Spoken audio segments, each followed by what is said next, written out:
Hi everyone, welcome to this webinar. Today we will discuss the alternate techniques used by companies to hedge their forex exposures. The topics we'll cover are vanilla options, option spreads, range forwards, and swaps.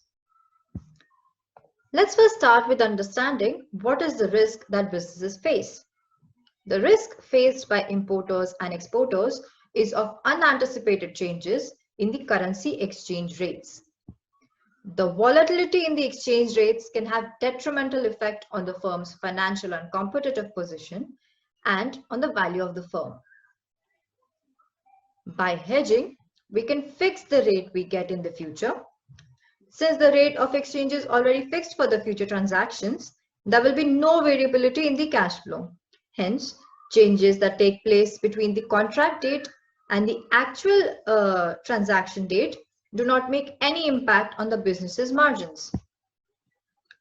Now we can hedge using forwards and futures, wherein we lock in a rate for a future date.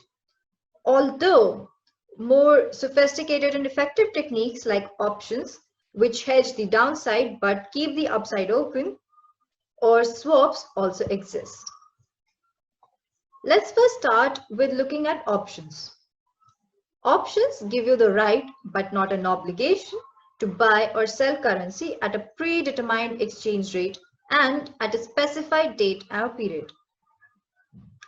Currency options offer infinite upside and limited downside risk, as they help you gain from favorable exchange rate movements and protect you against any unfavorable moves. Now, this added flexibility and infinite upside comes at a cost known as the option premium, which some businesses think is too expensive, but when you look at it, the benefits often outweigh the upfront fee that is required.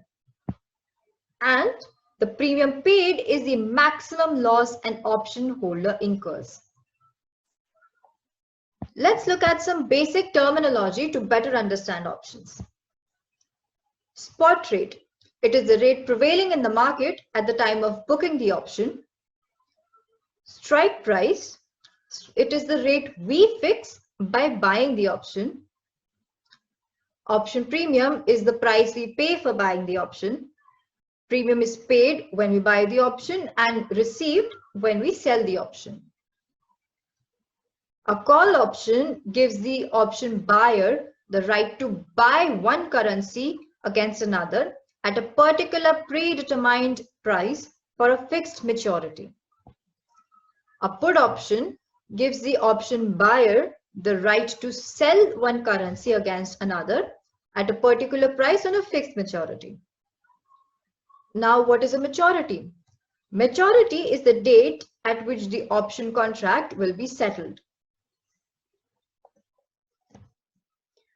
A long call involves buying a call option and paying the option premium to transfer the risk, whereas a short call involves selling a call option and receiving the option premium to carry the risk. A long put involves buying a put option and paying the option premium to transfer the risk, whereas a short put involves selling a put option and receiving the option premium to carry the risk. At the money forward is a strike price, which is equal to spot plus the forward premium for the same maturity as the option. A European option is an option which can be exercised only on the maturity date, whereas an American option is an option which can be exercised on any business day up to the maturity date, including the maturity date. Let's look at vanilla options from the perspective of an importer. Now, importers need to buy currency, hence they purchase the right to buy foreign currency, that is a call option. When they have a bullish outlook but want to capitalize on rupee appreciation, they consider a call option. This call option can be used to hedge the risk of currency depreciation. To do this, they buy a call option for a strike price equal to the at-the-money forward rate, as it is the most reasonable rate available. That is, it is the most accurate representation of the rate to expect in the future. The payoff at maturity would be that if rupee depreciates, the importer exercises his call option to buy at a lower price, avoiding the risk of rupee depreciation. And if rupee appreciates, the importer can choose to not exercise his option and buy at the prevailing market rate, hence capitalizing on the upside potential. Let's look at an example to understand how a vanilla call option works. Suppose the spot is 74 right now and the forward rate for a 6-month period is 75.5.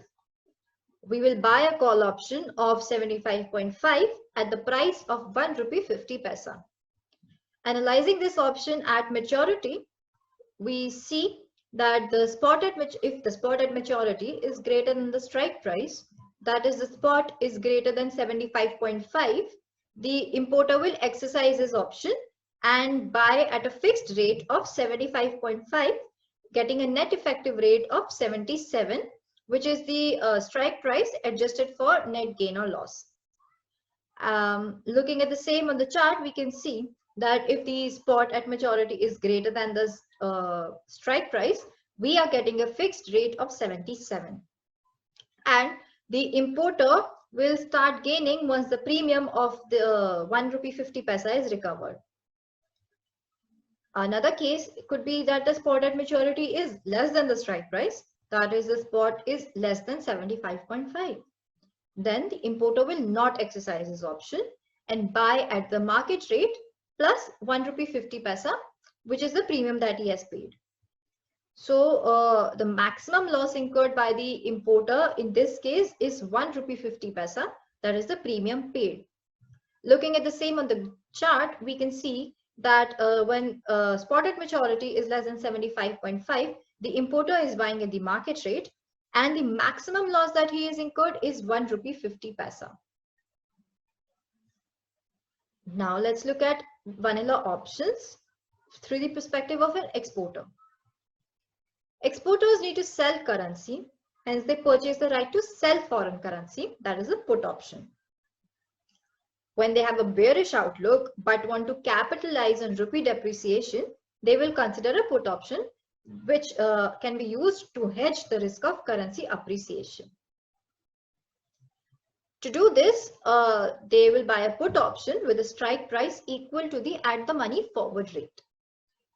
And looking at the payoff at maturity, if INR depreciates, then the exporter can choose to not exercise his option and sell at the prevailing market rate, hence capitalizing on the upside potential.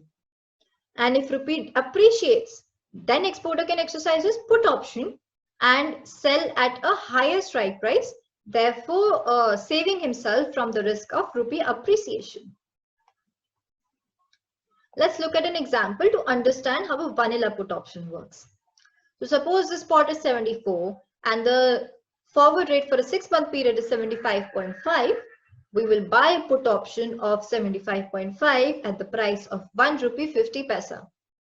Again, looking at the this option at maturity, we will see that if we see that the spot at maturity, if the spot at maturity is greater than the strike price, that is the spot is greater than 75.5, the exporter will sell at the market rate and not exercise his option.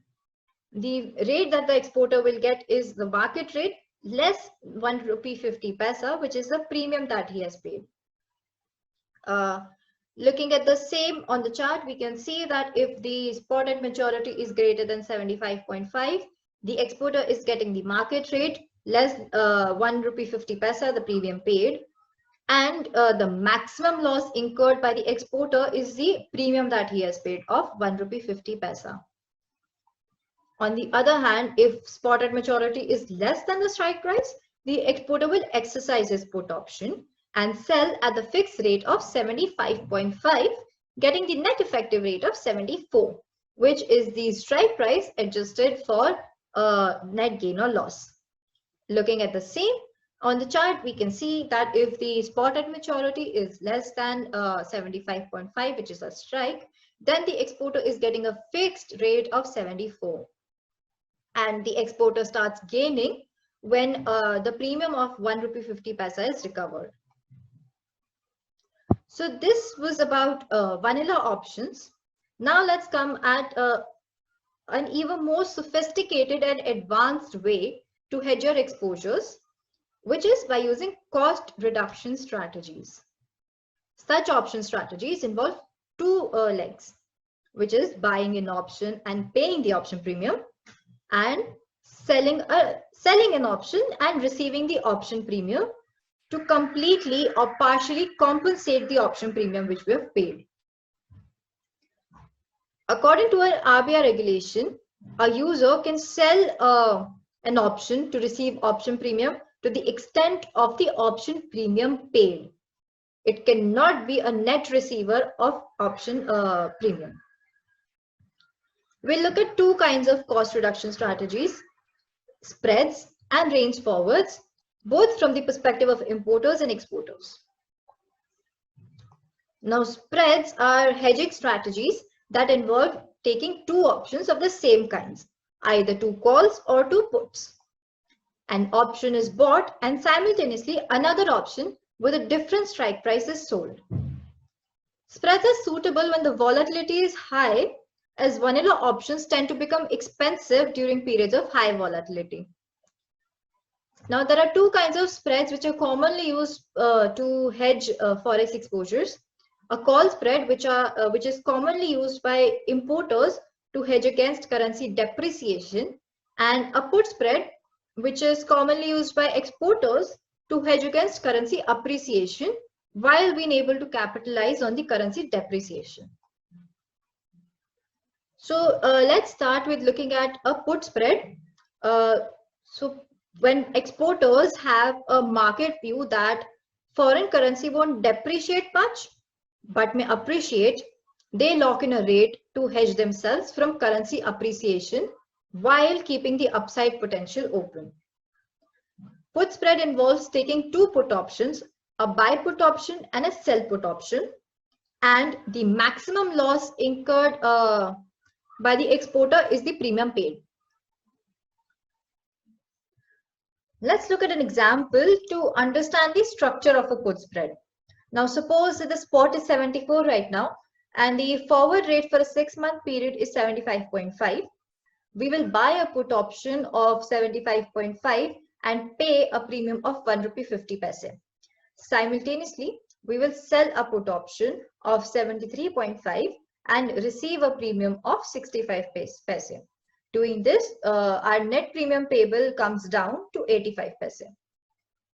Now we will analyze this strategy at maturity, and we see that if the spot at maturity stays between 73.5 and 75.5, the exporter exercises his put option and sells at a fixed rate of 75.5 and gets a net effective rate of 74.65, which is the strike price adjusted for net gain and loss.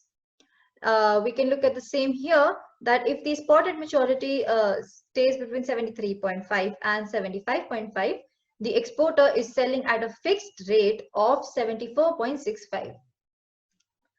Now, if the spot at maturity is less than the lower strike price, that is that the spot at maturity is less than 73.5, then the exporter will sell at the market rate plus 115 paise. We can look at the same here, that if the spot at maturity is less than 73.5, the exporter is selling at market rate plus 115 paise. On the other hand, if the spot at maturity is greater than the higher strike price, that is, it is greater than 75.5, then the exporter sells at the market rate minus 85 paise, that is the net premium paid. We can look at the same here, that if the spot at maturity is greater than 75.5, the exporter is selling at market rate minus 85 paise. This 85 paise is the maximum loss incurred by the exporter. We can look at it here, that the maximum loss incurred is 85 paise. Now, this way, the exporter is hedged against moderate currency appreciation, has kept his upside open, and has reduced his hedging cost as well. Next, let's look at a call spread. Now, when importers have a market view that the foreign currency won't appreciate much, but may depreciate, they lock in a rate to hedge themselves from currency depreciation while keeping the upside open. Now, a call spread involves taking two options, a buy call option and a sell call option. And the maximum loss incurred by the importer is the premium paid. Let's look at an example to understand the structure of a call spread.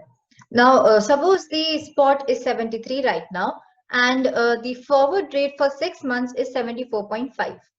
So we will buy a call option of 74.5 and pay a premium of 1 rupee 45 paise. And simultaneously, we will sell a call of 76 and receive a premium of 85 paise. Netting the two, our net premium payable comes down to 60 paise. Now, analyzing the strategy at maturity, we see that if the spot at maturity is between 74.5 and 76, then the importer exercises his call option and gets buys at a fixed rate of 74.5 and getting a net effective rate of 75.10, which is the strike price adjusted for the net gain and loss. We can look at the same here, that if the spot at maturity is between 74.5 and 76, then the importer buys at the fixed rate of 75.10. Now, if the spot at maturity is greater than the highest strike price, that is, if the spot at maturity is more than 76, then the importer buys at the market rate minus 90 paise. We can look at the same here, that when the spot at maturity is greater than 76, the importer buys at the market rate minus 90 paise. Now, if the spot at maturity is less than the lowest strike price, that it is less than 74.5, then the importer will buy at the market rate plus 60 paise, which is the net premium paid. We can look at the same here, that if the spot at maturity is less than 74.5, the importer buys at market rate plus 60 paise, which is the net premium paid. The net premium paid of 60 paise is the maximum loss incurred by the importer. So this was about spreads. Now let's come to range forwards. Range forward is a zero cost hedging structure. It involves buying a put or call option and simultaneously selling a put or a call option such that the net premium payable is zero. Range forwards are useful in times of sideways and unfavorable rupee movements, but they limit the opportunity to gain from favorable movements. Let's look at range forwards from the perspective of an importer. Now, the risk an importer faces is of INR depreciation. So the importer can use a range forward to hedge this risk and avoid paying at a higher rate, but at the cost of limited gains when the rupee appreciates. Now, the range forwards cap your upside as well as your downside. To do a range forward, we buy an out of the money call. Now, this gives the importer the right to buy foreign currency at the strike price. The premium paid for buying the call is almost zero, as it is an out of the money call. And simultaneously, we sell an out of the money put. This gives the importer has an obligation to buy at this strike price. Since it is an obligation, the importer receives a premium which is used to offset the premium paid while buying the call option. Let's look at an example to understand the structure of a range forward. Suppose the spot is 73 and the forward rate for 6 months is 74.5. We will buy a call option of 76 and pay a premium of 85 paise, and simultaneously we will sell a put option of 73 and receive a premium of 85 paise. Therefore, creating a range from 73 to 76 and making the net premium payable to 0. Looking at this strategy at maturity, we see that if the spot at maturity stays between 73 and 76, the importer buys at the market rate.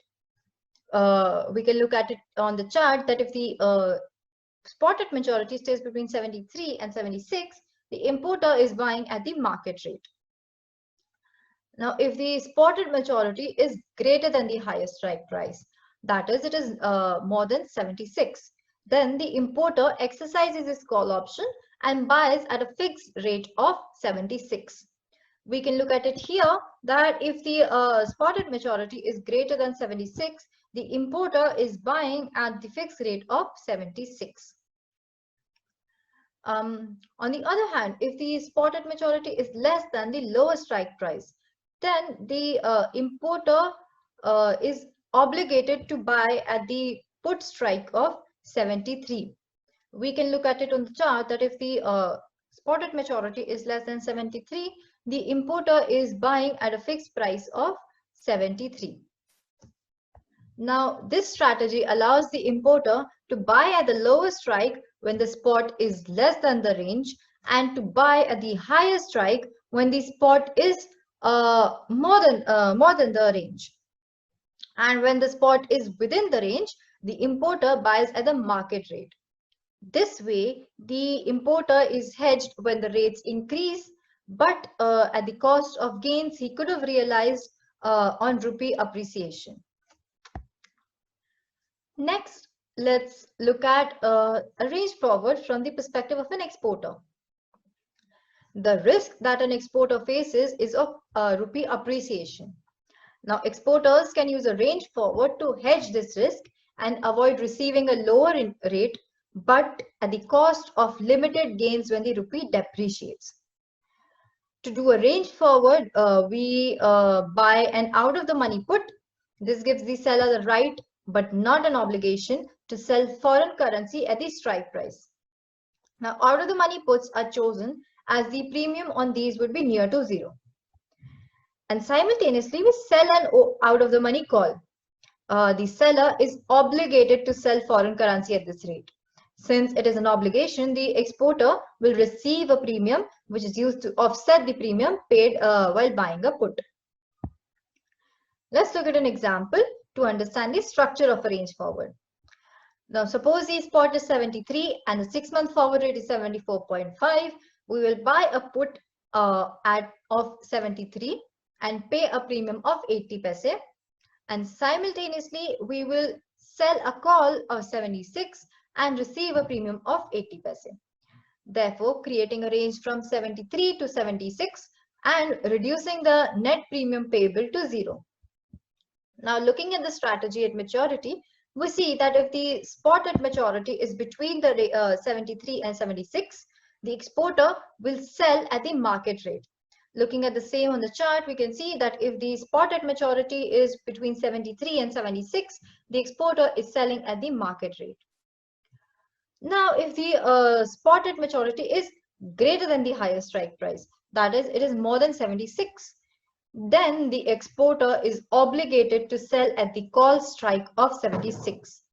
We can look at the same here that if the spot at maturity is more than 76, the exporter is selling at the fixed rate of 76. But on the other hand, if the spot at maturity is less than the lowest strike price, that is, it is less than 73, then the exporter exercises his put option and sells at a fixed rate of 73. We can look at it here that if the spot at maturity is less than 73, the exporter sells at a fixed rate of 73. This way, the exporter is hedged when the rates decrease, but at the cost of gains he could have realized on rupee depreciation. One step further than a range forward is creating a subsidized range forward. We do this so that we can create a wider range by paying a small premium. Now, let's extend the example we used for the range forward for an exporter, wherein we created a range from 73 to 76 by paying zero premium. So now in this case, what we do is we buy a put option of 73 and pay a premium of 80 paise, but we sell a call option of 76.5 and receive a premium of 60 paise. Therefore, increasing the range by 50 paise by paying only 20 paise extra premium. Now, looking at this strategy or at maturity, we see that if the spotted maturity stays between 73 and 76.5, then the exporter sells at the market rate minus 20 paise, which is the net premium paid. We can look at the same here, that if the spotted maturity stays between 73 and 76.5, then the exporter is selling at the market rate minus 20 paise, which is the net premium paid. And if the spotted maturity is greater than the highest strike price, that is it is greater than 76.5, then the exporter is obligated to sell at the call strike of 76.5. We can look at the same here. If it is greater than 76.5, the exporter is selling at the fixed rate of 76.5. On the other hand, if the spot at maturity is less than the lower strike price, that is, it is less than 73, then the exporter exercises his put option and sells at a fixed rate of 73. Looking at the same here, that if it is less than 73, the exporter is selling at a fixed strike of 73.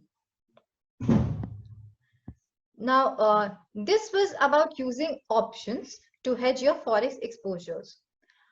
Another technique is to use swaps. A currency swap is a financial instrument that involves the exchange of interest or principal or both in one currency for the same in another currency. A currency swap allows a customer to redenominate a loan from one currency to another or match the currency of their receivables and payables to limit the exposure to a single currency. The pricing of a swap is usually expressed as a London interbank offered rate plus or minus a certain number of points known as the spread based on the interest rate curves at inception and the credit risk of the two parties. Now, LIBOR is considered a benchmark interest rate that major global banks lend to each other in the interbank market for short-term borrowings. And the spread stems from the credit risk, which is a premium that is based on the likelihood that the parties involved are capable of paying back the debt that they had borrowed with interest. Now, there are different kinds of swaps. Full currency swap, which covers both the principal and the interest amount. A principal only swap, which covers only the principal amount, and an interest only swap, which covers only the interest amount. Another classification under the interest only swap is fixed to floating, which allows you to convert your interest payments from a fixed rate to a floating rate, for example, LIBOR plus spread, or vice versa, that is from a floating rate to a fixed rate. Now, swaps can be used by companies who want to lower their borrowing cost. So they can use swaps to swap their domestic currency loan to a cheaper foreign currency loan. Now, such swaps are a combination of a currency swap and an interest rate swap. And they can also be used by companies who have receivables in one currency and payables in another. They can use swaps to swap their receivable currency to their payable currency to limit their exposure to a single currency. Let us look at an example to see how swaps actually work. So suppose company ABC wants to expand its operations and has borrowed in rupee to set up a factory for the same. On the other hand, it receives its export receivables in dollars. So the company is currently exposed to currency exchange risk of two currencies.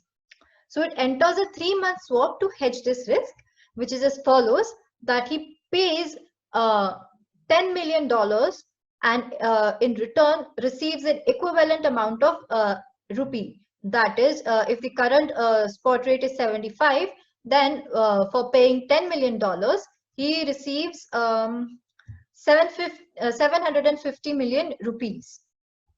So now ABC pays the dollar swap leg using his export receivables and uses the rupee received through the swap to pay off his INR loan. This way, he has limited his exposure to only INR in addition to eliminating currency fluctuation risk by entering a swap. Now, we have taken a look at the commonly used techniques for hedging forex exposures. Now, which technique to adopt depends on the business's nature and risk appetite. So, for any further questions, please feel free to reach out to us at gunjan.patil@myforexi.com or at 7771 009 009. Thank you.